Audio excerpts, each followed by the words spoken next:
नमस्कार साथियों, मैंने समग्र पोर्टल ओपन कर लिया है।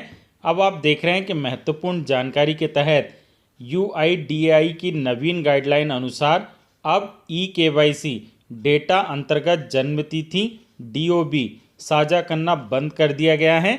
इसलिए समग्र पोर्टल पर नवीन व्यवस्था करते हुए समस्त आधार eKYC युक्त प्रक्रियाओं में जन्मतिथि DOB दर्ज करने एवं जन्मतिथि DOB से संबंधित आवश्यक दस्तावेज अपलोड करने का प्रावधान किया गया है। तो जी हाँ, अभी एक नया अपडेट हुआ है जो कि किसान भाई हैं उनके लिए आवश्यक है। यदि उनकी पूर्व में समग्र eKYC हो चुकी है तो एक बार उन्हें पुनः समग्र eKYC करना अनिवार्य है, क्योंकि अब समग्र पोर्टल के माध्यम से जो समग्र eKYC होगी उसमें उनकी ज़मीन से संबंधित जानकारी भी अपडेट होगी। तो चलिए आज के इस वीडियो में मैं आपको स्टेप बाय स्टेप बताऊंगा। यह कार्य आप घर बैठे भी कर सकते हैं अपने मोबाइल, कंप्यूटर व लैपटॉप के माध्यम से। तो चलिए अब मैं नीचे की ओर स्क्रॉल डाउन होता हूं। इसकी लिंक मैं इस वीडियो के डिस्क्रिप्शन बॉक्स में आप लोगों के साथ शेयर कर दूंगा। अब यहाँ पर eKYC करें लिखा है, उस पर मैं क्लिक कर देता हूँ। जैसे ही मैंने उस पर क्लिक किया तो अब आप देख रहे हैं कि अपने आधार को अपनी समग्र आईडी से लिंक करें। जी हाँ, आधार eKYC है तो आवश्यक दिशा निर्देश यहाँ पर लिखे हुए हैं, आप देख लीजिए। अब यहाँ पर लिखा है कि कृपया अपनी समग्र आईडी प्रविष्ट करें जिससे आप अपने आधार को लिंक कराना चाहते हैं। यहाँ पर सदस्य का समग्र आईडी प्रविष्ट करना है, फिर कैप्चा कोड दर्ज करना है, फिर खोजे पर क्लिक करना है। तो चलिए मैं आपको एक समग्र eKYC करके बता रहा हूँ। तो मैंने यहाँ पर समग्र सदस्य आईडी दर्ज कर दी है, कैप्चा कोड भी दर्ज कर दिया है। अब मैं खोजे पर क्लिक करूँगा। जैसे मैंने खोजे पर क्लिक किया तो उसके बाद अब आप देख रहे हैं कि सदस्य का समग्र आईडी प्रविष्ट करें में उनकी समग्र आईडी दिख रही है। मोबाइल नंबर जो कि समग्र में पंजीकृत है वह दिखाई दे रहा है। यदि यहाँ पर नंबर नहीं है तो मोबाइल नंबर आप अपडेट कर सकते हैं, और यदि फिर भी यहाँ पर जो नंबर लिखा हुआ है वह अब आपके पास नहीं है तो आप संबंधित ग्राम पंचायत या वार्ड कार्यालय चले जाइए और वहाँ के अधिकारियों से बोलकर अपना नंबर SPR पोर्टल पर अपडेट करा लीजिए। उसके बाद आप समग्र eKYC आराम से कर सकते हैं। यहाँ पर फिर जो मोबाइल नंबर जो कि समग्र में पंजीकृत है वह अपडेट हो जाएगा और जो आपके पास वर्तमान में है वह मोबाइल नंबर आ जाएगा। अब मैं OTP भेजता हूँ तो अब आप देख रहे हैं कि OTP has been send to the mobile number you entered. आपके द्वारा दर्ज मोबाइल नंबर पर OTP भेजा गया है। चलिए OTP आ चुका है, मैंने यहाँ पर दर्ज कर दिया है।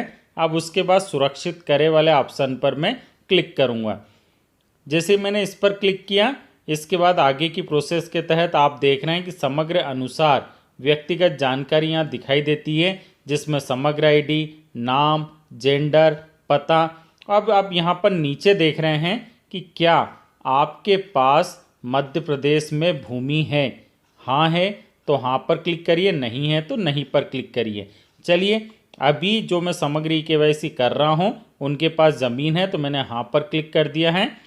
अब उसके बाद अब आप देख रहे हैं यहाँ पर ज़िला है तो हम यहाँ से ज़िला सेलेक्ट करेंगे। मध्य प्रदेश में जितने भी ज़िले हैं उन सभी की सूची यहाँ पर दिखाई देगी।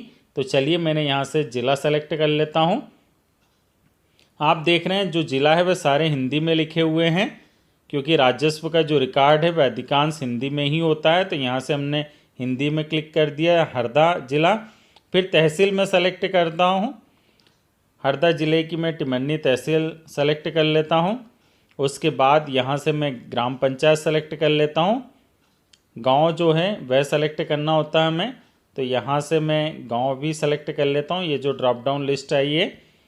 उसके बाद अब आप देख रहे हैं सर्वे नंबर, तो संबंधित जिला, तहसील और गांव में जो भी जितने भी सर्वे नंबर हैं वह यहाँ पर दिखाई देने लगे हैं। एक से लेकर जितने भी सर्वे नंबर वह सारे दिखाई देते हैं।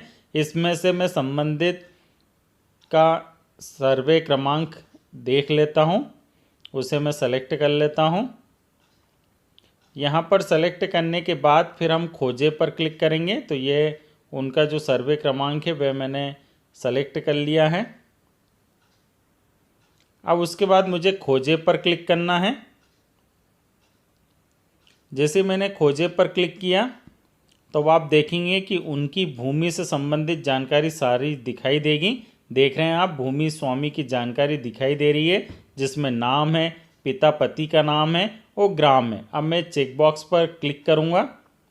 इस पर जैसे ही मैं क्लिक करूंगा तो अब आप देख रहे हैं नीचे की ओर भूमि स्वामी की जानकारी और दिखाई दे रही है, जिसमें नाम, पिता पति का नाम, ग्राम, खाते में हिस्सा, उसके बाद भूमि का जो विवरण है उसमें क्रम संख्या, खसरा नंबर, भूमि का प्रकार, क्षेत्रफल ये दिखाई देता है। और बगल में ब्लू कलर में राइट का साइन है और रेड कलर में क्रॉस है। इसे कुछ करने की आवश्यकता नहीं है, ये लगा रहने दीजिए राइट का निशानी। अब यदि आपकी अन्य भूमि है तो आप जोड़ सकते हैं, नहीं है तो आप आगे बढ़े पर क्लिक कर दीजिए।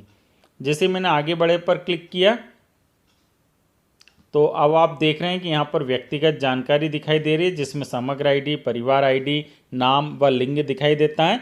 अब हम आधार के माध्यम से यहाँ पर ई-केवाईसी करेंगे, तो हमने यहाँ पर आधार पर ही चेक बॉक्स पर क्लिक रहने दिया। अपना आधार नंबर दर्ज करें तो आप संबंधित का आधार नंबर यहाँ पर दर्ज करना है और दो ऑप्शन है, या तो OTP द्वारा हम कर सकते हैं या बायोमेट्रिक फिंगरप्रिंट के द्वारा। तो अभी मैं OTP द्वारा ही करूँगा, तो मैंने उनका आधार नंबर दर्ज कर दिया है। यहाँ पर फिर नीचे चेक बॉक्स है, उस पर भी मैं क्लिक करूँगा। उसके बाद जो उनके आधार में मोबाइल नंबर दर्ज है उस पर मैं OTP भेजूँगा। तो चलिए मैंने इस पर क्लिक कर दिया। बाकी की जो प्रोसेस है वह आप देख रहे हैं कि OTP send to the mobile number, उनके मोबाइल नंबर पर OTP आ चुका है। अब मैं इसे क्लोज़ कर देता हूँ। बाकी की जो प्रोसेस है वह सेम वैसे ही है जैसे कि पूर्व के वीडियो में मैंने समग्र ई-केवाईसी के संबंध में आप लोगों को बताई है। अब यहाँ पर उनके मोबाइल पर OTP आ चुका है। चलिए यहाँ पर मैं उनके मोबाइल पर जो OTP आया है वह मैं दर्ज कर देता हूँ और उसके बाद फिर स्वीकार करें पर क्लिक करूँगा। OTP दर्ज करने के बाद अब स्वीकार करें पर क्लिक किया है। अब आप देख रहे हैं कि यहाँ पर अब हम नीचे की ओर स्क्रॉल डाउन होंगे और यहाँ पर जो अब आप देख रहे हैं कि व्यक्तिगत जानकारी दिखाई दे रही है, महत्वपूर्ण सूचना है।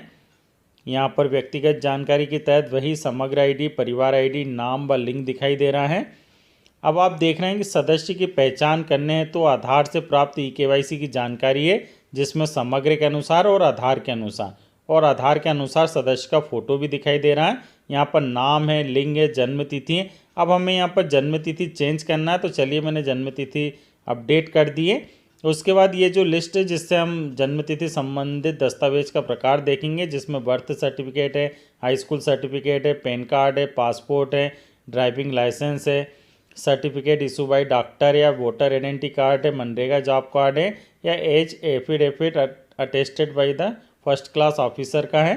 तो यहाँ पर मैंने वोटर आइडेंटिटी कार्ड सेलेक्ट किया है। अब मैं संबंधित का वोटर ID कार्ड यहाँ पर अपलोड कर दूंगा, जो कि 100 KB के लगभग होना चाहिए और .jpg या PDF में होना चाहिए। यहाँ पर पता भी दिखाई दे रहा है। अब ये दो चेक बॉक्स है, उस पर भी मैं क्लिक करूँगा। इन दोनों पर क्लिक करने के बाद अब आप देख रहे हैं कि आवेदक का नाम, उनका मोबाइल नंबर, यहाँ पर सारी जानकारी दिखाई दे रही है। यहाँ पर मैं अपना नाम, जन्म तिथि एवं लिंग को समग्र में आधार के अनुसार परिवर्तित करना चाहती हूँ। आधार लिंक किया। अब यहाँ पर ग्राम पंचायत वार्ड को भेजें, उस पर हम क्लिक करेंगे। तो अब आप देख सकते हैं कि यहाँ मैसेज आ गया है कि your request for e-KYC is registered successfully and request ID is, यहाँ पर दिखाई दे रही है, your information will be update after approval. E-KYC के लिए आपका अनुरोध सफलतापूर्वक पंजीकृत हो गया है और अनुरोध ID भी दिखाई दे रही है। अनुरोध के पश्चात आपकी जानकारी अपडेट कर दी जाएगी।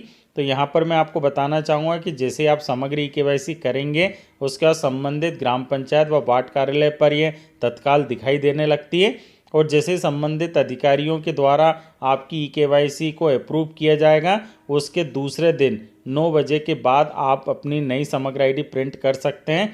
उसमें आपकी समग्र में जो जानकारी है वह आधार के अनुसार हो जाएगी।